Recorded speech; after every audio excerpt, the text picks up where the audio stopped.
Hello, this is Professor David Skidmore at Drake University, and I'm going to be speaking today about the politics of international trade, focusing on how trade issues affect American politics in particular. The presentation will cover a number of topics, including models of trade preferences, globalization and the changing U.S. comparative advantage in trade, globalization and immigration, globalization and inequality, both with respect to the United States. And then we're going to talk a little bit about Donald Trump and the partisan realignment since 2016 in U.S. politics. What we'll see in general is that theories of international trade help us to identify some of the interests and cleavages that emerge over trade issues, but that they're only a beginning point. We need to add a great more contextual information in order to understand the ultimate domestic political effects of trade. Now, overall, trade is thought by economists to produce a net gain for most economies. There are some exceptions, but as a general rule, trade is a way of creating greater efficiency in the global economy, which overall produces net gains. However, within any given economy, there will always be some losers as well as winners. And economists tend to justify trade on the grounds that, well, the winners can just compensate the losers. But in point of fact, of course, winners don't care to compensate losers. They rather keep all of their gains. So those who lose from international trade, from growing exposure to globalization, for instance, will often resort to the political system in order to try to change or reverse unwelcome market outcomes.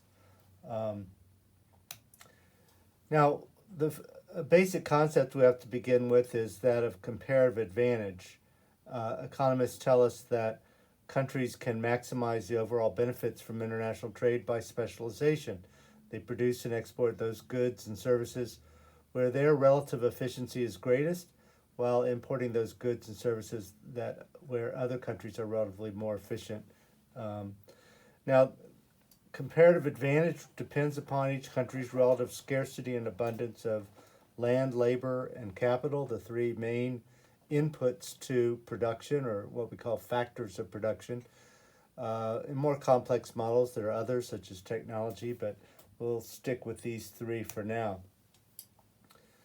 So who wins and who loses as an economy opens up to trade, as a country signs trade agreements that lower trade barriers, or as, for instance, the cost of transporting goods across countries falls, and therefore the country's economy becomes more heavily exposed to trade. Who are the winners and losers? How can we tell? Well, it depends a great deal upon the relative and abundance of and scarcity of different factors of production.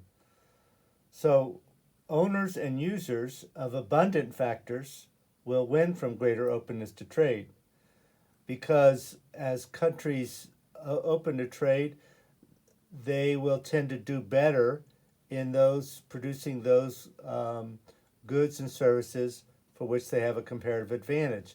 And those will be those goods and services that depend most heavily upon abundant factors. On the other hand, owners and users of scarce factors in a given economy will tend to lose, because the other countries will be more efficient, and therefore, as you open up the economy, those industries exposed to those more efficient producers abroad will tend to be hurt. So countries' growing exposure to trade leads workers and landowners and capitalists to gravitate towards those industries and uses that depend upon those factors that the country has in greatest abundance. Now, there are two models to narrow down and identify more precisely which groups will benefit and which will lose from trade. The Ricardo-Viner specific factors model, and the Stopler-Samuelson mobile factors model. And the difference between the two has to do with whether we assumed that factors, meaning land, labor, and capital, can move easily, quickly, and at no or little cost from one type of production to another. If they can, then we say that then we would rely more heavily upon the Stopler-Samuelson mobile factors model.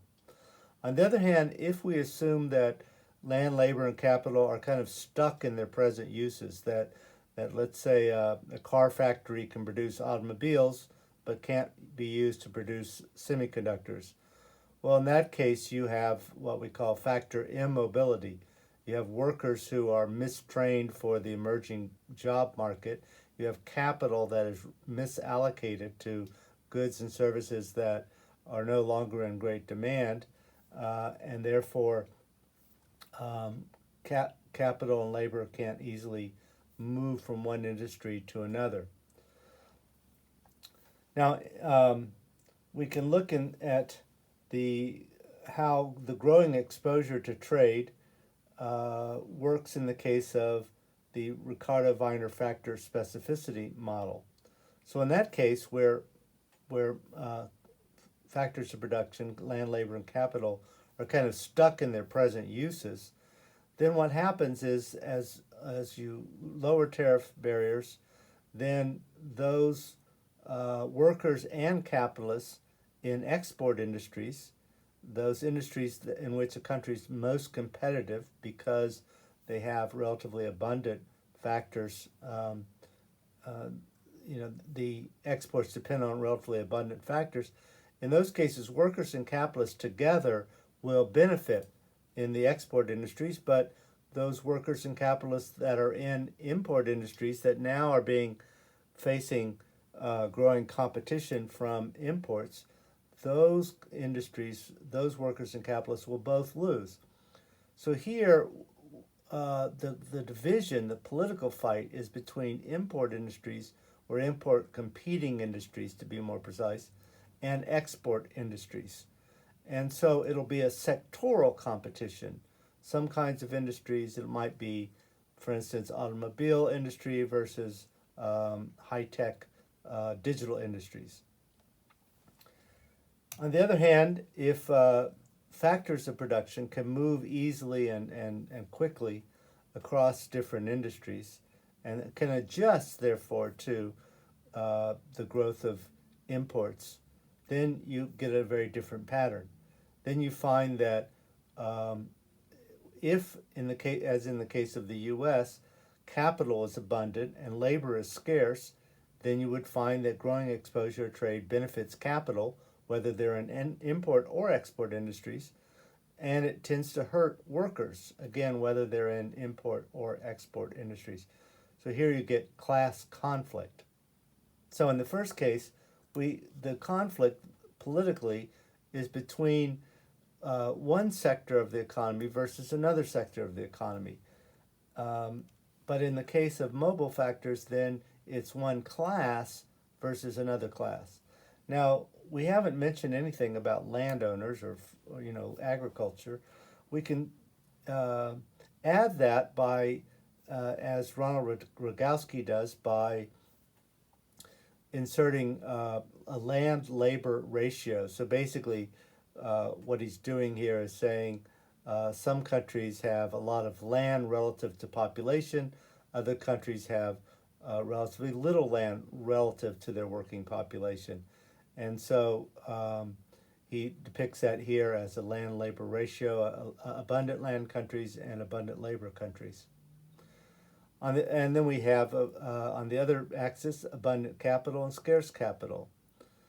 So you have countries that have both, abundant land and abundant capital, but scarce labor. You have countries on the other end that have abundant labor, but scarce capital and land. And then you have, on the other hand, countries that have abundant land and scarce capital and scarce labor. Or the last one is abundant labor, but scarce labor but abundant land and capital. Now, notice that what this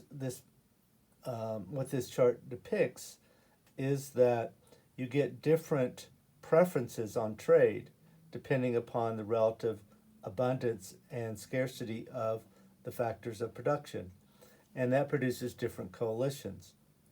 So where you have abundant land, abundant capital, but scarce labor, you get class conflict where capitalists and landlords, both the owning classes, will prefer freer trade, that's in the blue color, whereas labor, being scarce, will resist freer trade and will prefer protection. Just the opposite occurs where labor is abundant but capital and land is scarce. You still get class conflict, but now it's labor that's free trading and capitalists and landlords that are protectionist. But on the other hand, if you have a lot of land but scarce capital and labor, then you get rural-urban conflict with landlords or agriculture being free trading and capital and labor being protectionist. If, on the other hand, capital and labor are abundant and agriculture or land is scarce, then you also get rural-urban, but now the preferences are flipped. Capitalists and labor, working class, are both free traders, and farmers tend to be protectionist. Now notice here that historical examples are represented in the chart, and the one that most represents the last half century or more in the United States would be the upper left-hand quadrant, where you have abundant land, abundant capital, but scarce labor in relative terms in the United States. And that produces, as we see, class conflict pitting free trading capitalists and land and farmers against protectionist labor. And broadly speaking, that's generally what we do see in the United States. However, taking into account the fact that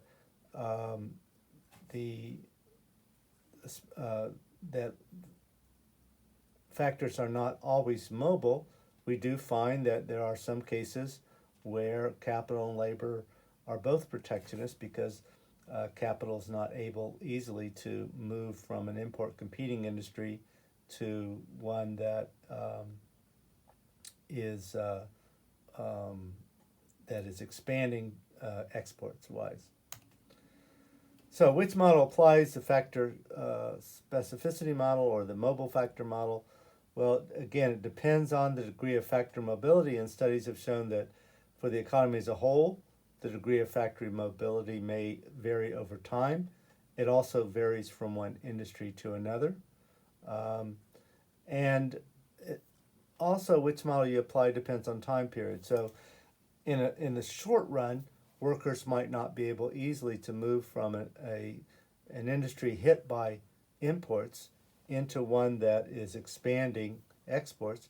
But if given enough time, those workers can be retrained and moved into those expanding industries. And so it depends on whether we're talking about the short-term or longer-term adjustments. In the longer term, the mobile factors model is more accurate. Now, all this does is to tell us the preferences of farmers, capitalists, and workers, or industries which include those relative factors.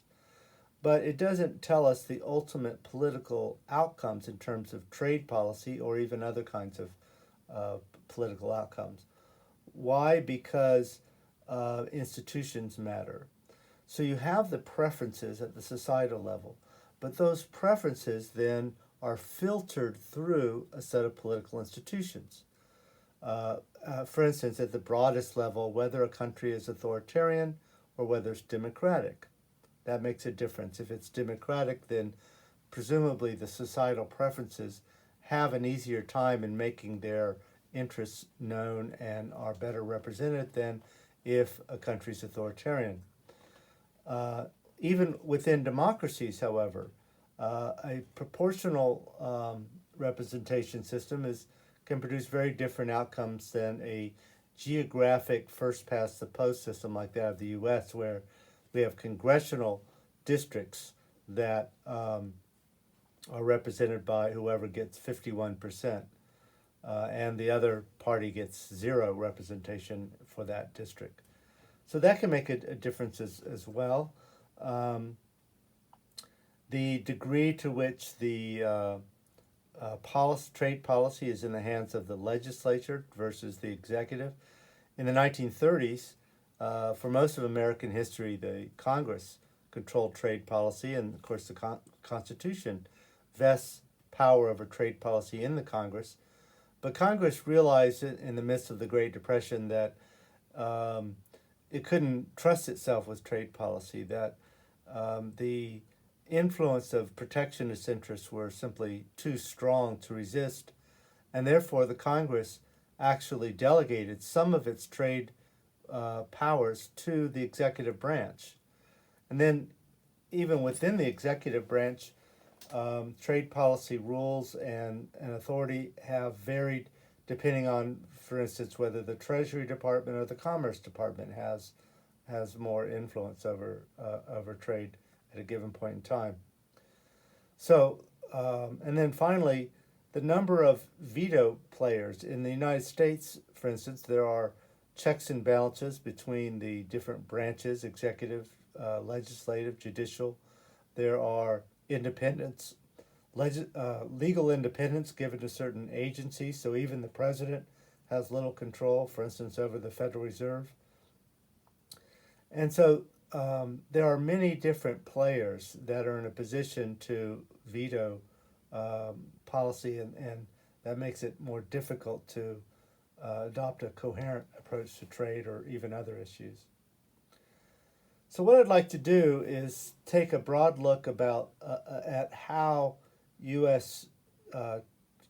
Trade position has changed in the international economy over the last 50 to 70 years, and how that's corresponded to the changing preferences of different groups in American society, and then ultimately how those play out politically in American politics. Well, this shows us a general tendency toward, since World War II, toward lower tariff rates, so that the U.S. was generally, for most of its history, a high tariff country. It dropped briefly in the 1920s, but rose radically in the 1930s with the Smoot-Hawley Tariff Act. And then after World War II, especially with the onset of the General Agreement on Tariffs and Trade, we entered a period of declining tariffs, and so now tariffs are so low as to be fairly insignificant in some ways, although we'll see that that's changed somewhat in recent years. Now, the U.S. trade balance was, up until the 1970s, generally positive, but has been on a downward trajectory since then.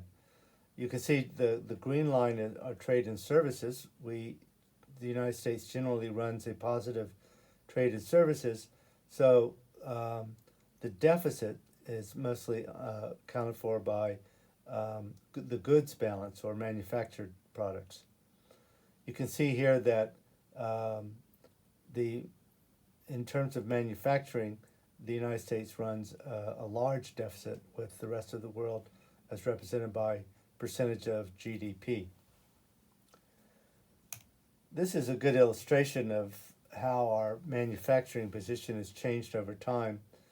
This shows global automobile manufacturing output by country between 1950 and 2010.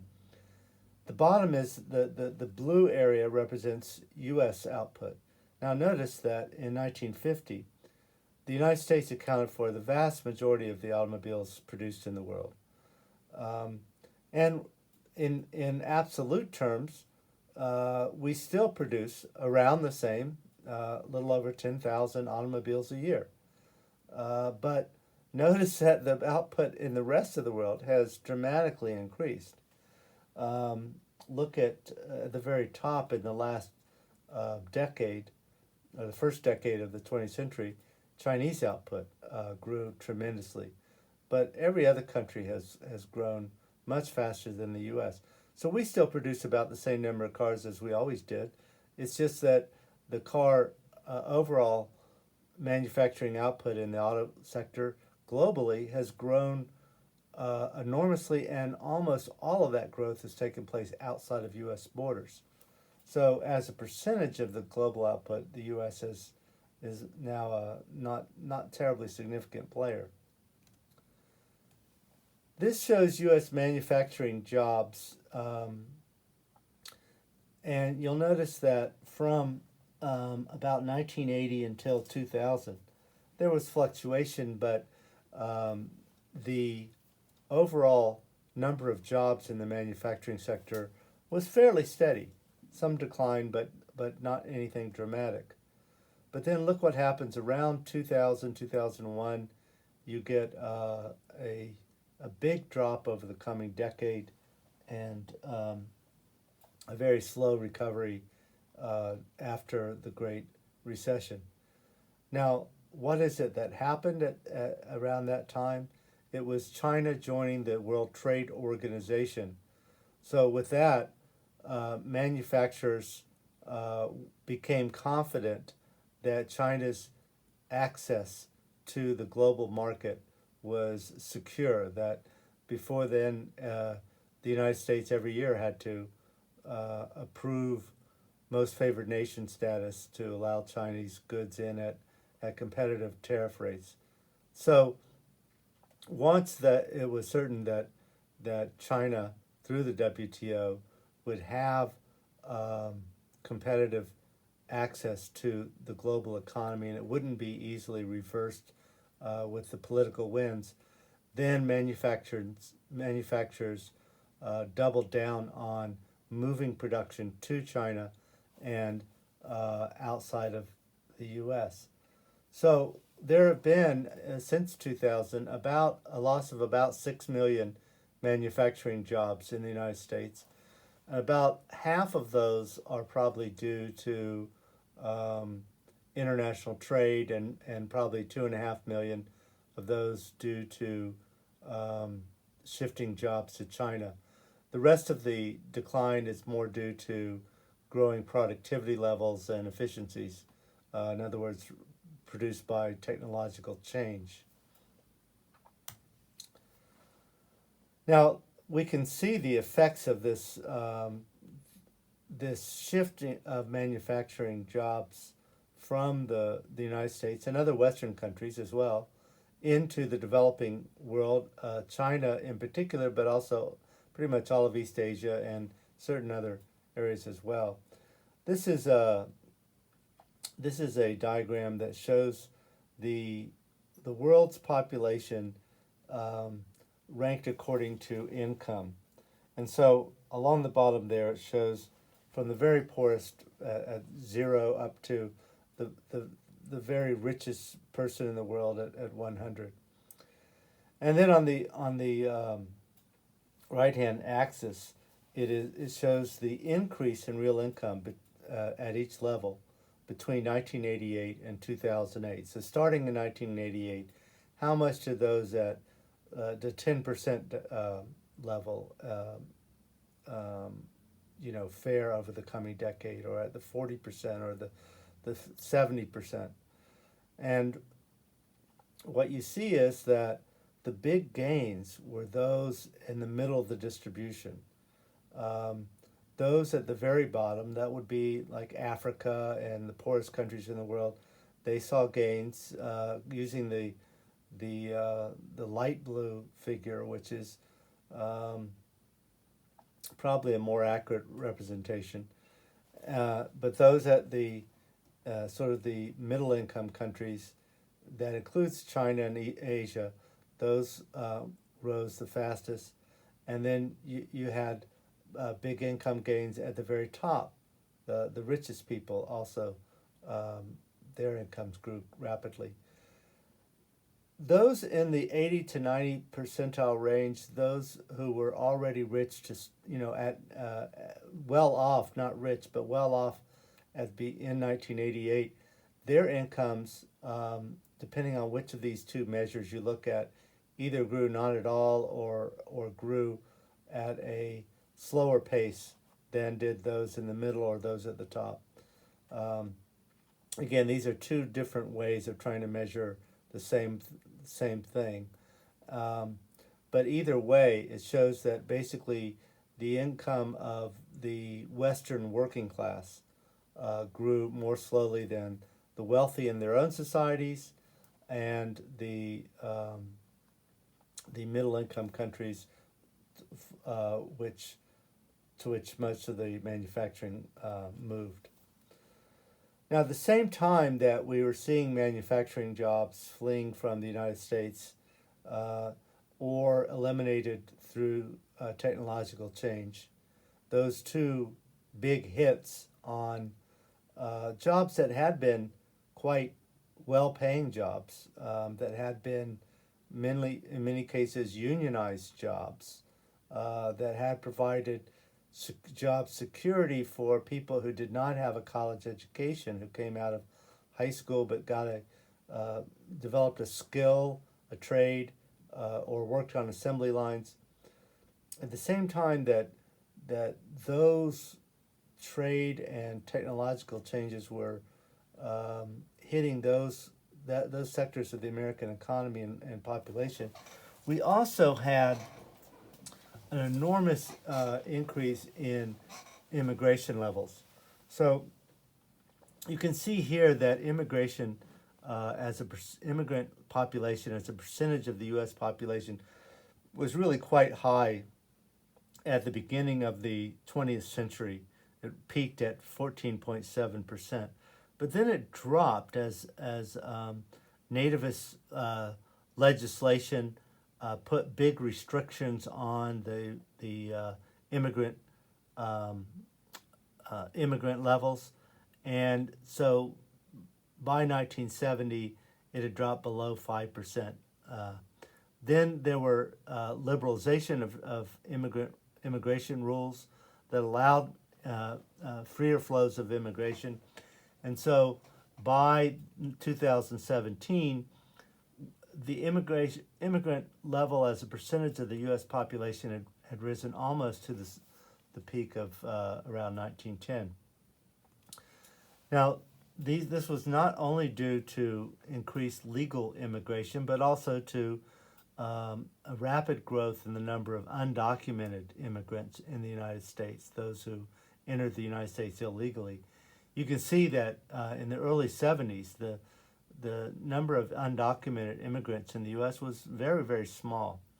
And it grew very rapidly during the 1980s, grew somewhat, and 90s, and then it grew somewhat slower pace at first decade of this century, and then it has leveled off at about 11 million people. So there's been an enormous amount of increased immigration.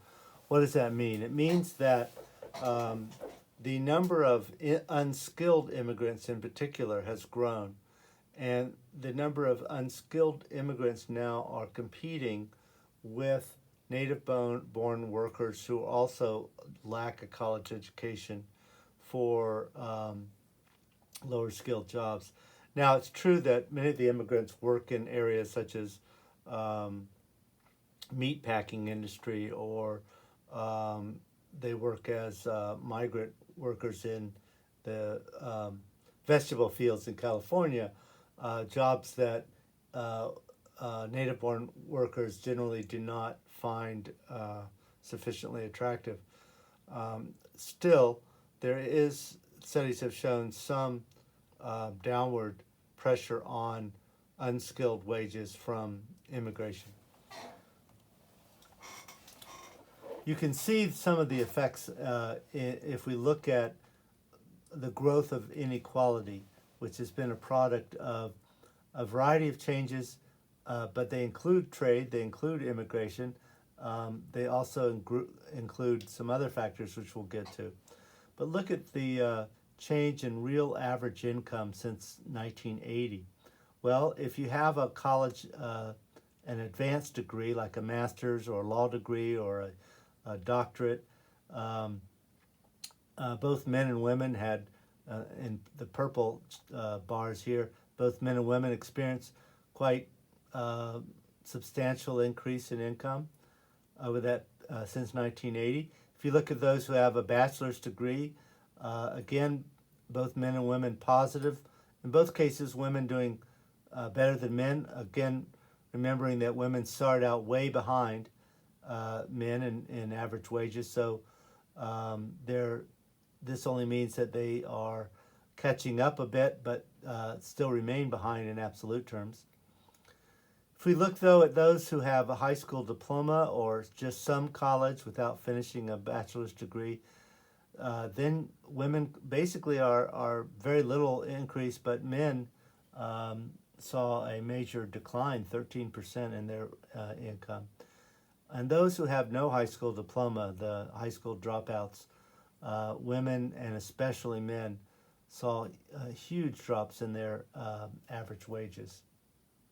Look at this, looking at union membership rates. Union members in the 1950s, the unionized workforce peaked at about 35%. You can see by the late 60s it was still above 20, around 28% it looks like. And then it gradually declined until today it's only about 12%. But if you looked at private sector unions, it would be about 7%. Public sector unions are the only thing that's kind of propping up the unionization rate.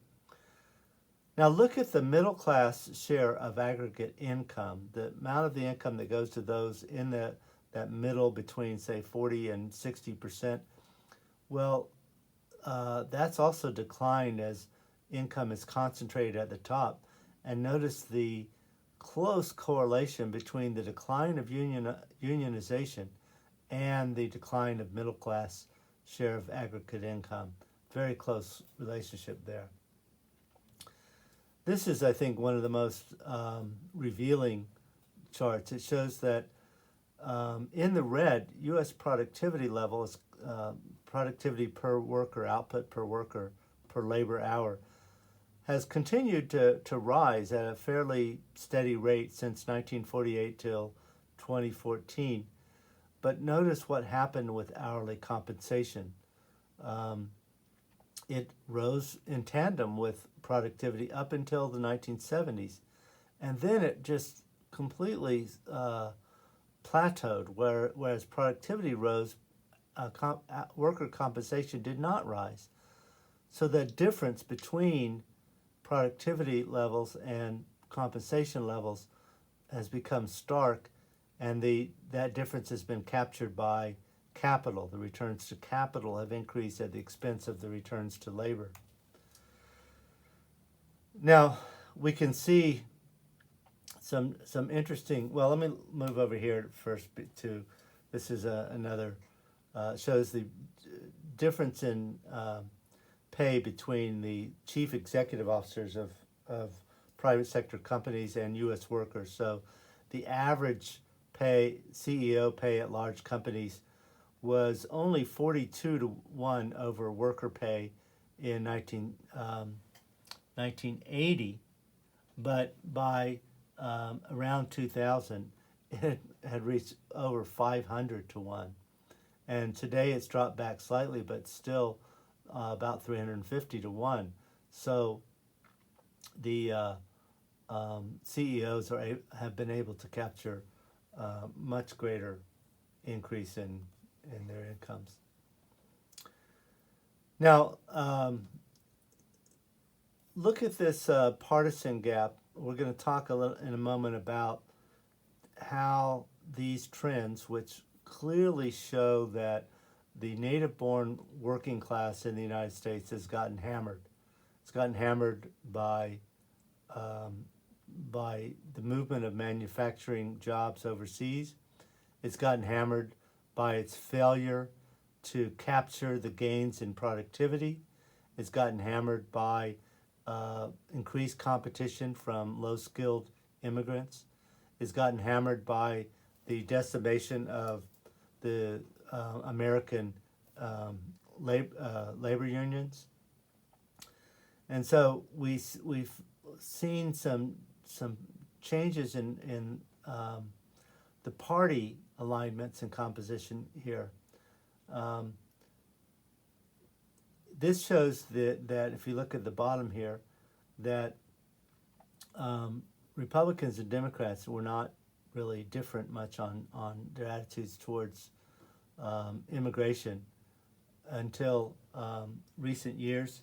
And you'll notice that Democrats have become more positive, who say growing numbers who say immigrants strengthen our country, whereas Republicans have remained very skeptical and negative toward immigration.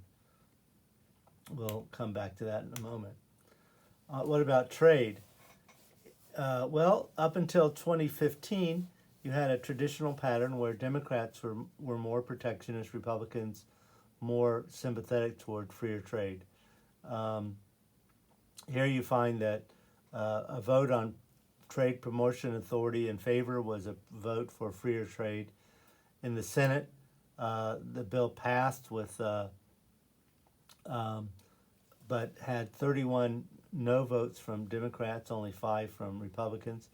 In the House, it was a much closer vote, 218 to 208, and here you had 158 Democrats vote no, and a substantial 50 Republicans voted no. But both measures passed, which the Obama administration had sought in order to pursue Trans-Pacific Partnership and the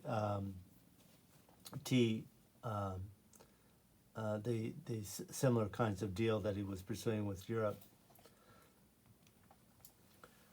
Now, as we saw that Democrats became more sympathetic to immigration and Republicans remained skeptical, let's look at these partisan views on trade. This is not the Congress; it's the average people, the population, and we see that Republicans have in recent years become much more free trading, whereas Democrats have become more free trading. Republicans have become more skeptical about trade.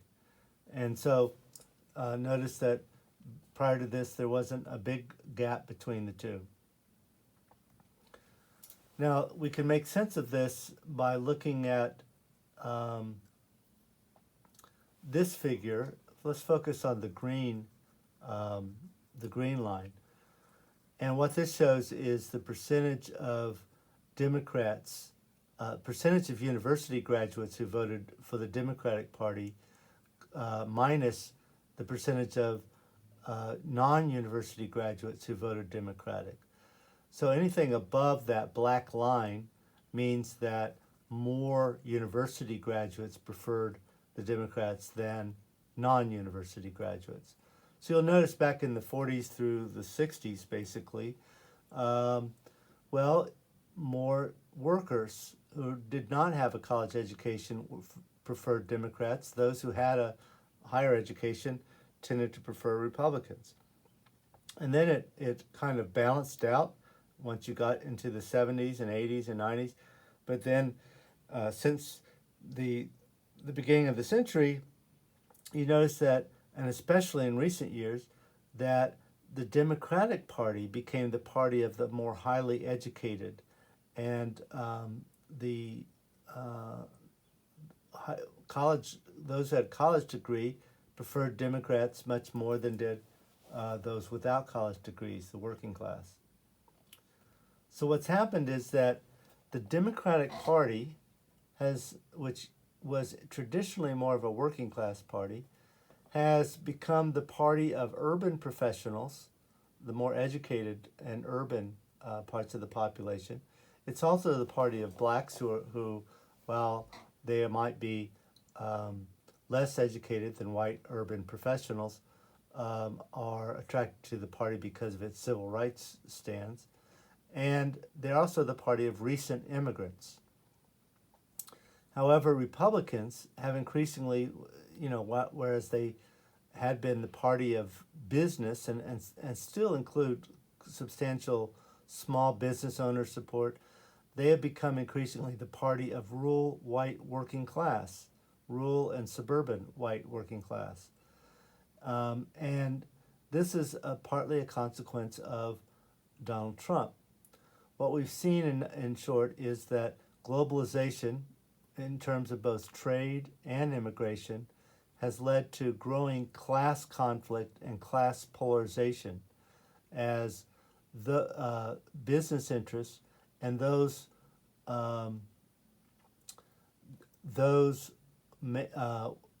urban professionals who are able to take advantage of globalization, who benefit from the cheaper goods that they're able to purchase, who are competitive, are working in service industries and those manufactured areas where we're still competitive, like aircraft or high-tech goods. Those urban professionals are pro-globalization, and they have moved increasingly into the Democratic Party. They're joined by recent immigrants who vote Democrat because the Democratic Party is pro-immigrant, and those urban professionals support recent immigrants because those immigrants, frankly, who live in mostly live in big cities, they serve as nannies, they serve as gardeners, they serve as cooks in the restaurants, and their labor directly benefits those urban professionals. On the other hand, who's getting hurt by globalization in the form of trade and immigration? Well, it's those Rust Belt workers in the Midwest and in parts of the Northeast who worked in steel and automobiles and coal mines and older industries that have been either shrunken or moved abroad, textile workers. And those mainly don't live in the big cities. They live in small towns, they live in suburbs, and they're disproportionately white. And so the Republicans have been part of the rural white working class. Well, one way in which this took place is that, as I said, Republicans were until recently considered, pro-business, and the Democrats were mainly, as we said, urban professionals. That left that white working class really out of luck. They didn't have any champion. And so what happened? Well, Donald Trump came along, and Donald Trump portrayed himself as the champion of the white working class, said that he would get rid of trade agreements like the Trans-Pacific Partnership, that he would raise tariffs on Chinese goods, that he would fight against immigration and build a wall. And so he gave those communities, of those white working class and rural communities, hope that maybe their jobs would come back, maybe their industries would revive, maybe their fortunes would improve. And you can see here that of 10 states in 2016, of the 10 states that had the greatest manufacturing job losses, 8 of them went for Trump.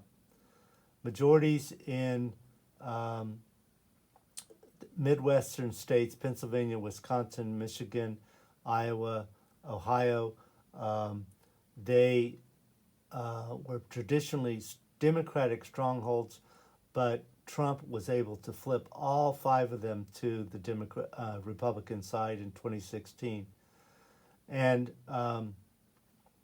Trump was able to, you can see that those who believed international trade created more jobs in the U.S. Favored Hillary Clinton, but while those who thought that trade cost jobs favored Donald Trump. This is finally a major a really important graph. It shows that whites with a college education, um, this basically shows if you're on the pink side, it means that those voters were more Republican. On the Democratic side, on the blue side, more Democratic.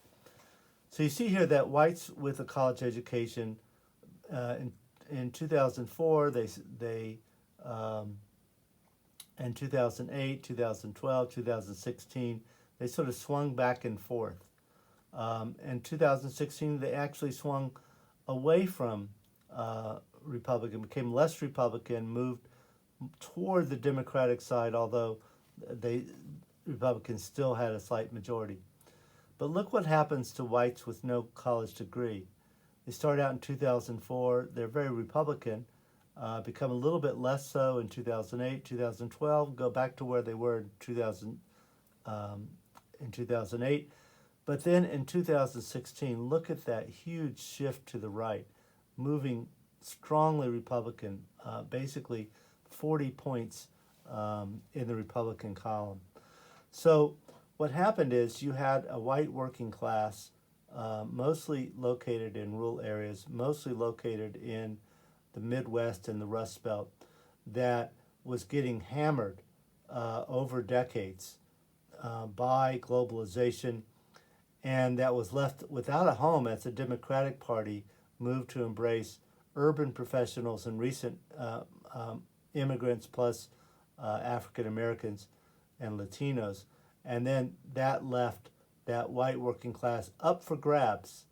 And while previous Republican candidates like John McCain and Mitt Romney were unable to grasp the opportunity, Donald Trump saw that opportunity, and he built a political movement based upon protectionism, trade protectionism, and anti-immigrant policies and rhetoric, and has succeeded then in grabbing that white working class vote. And it's remained through the last 2.5 years. Trump has, his favorability ratings have varied between 40 and 45%. It's one of the most steady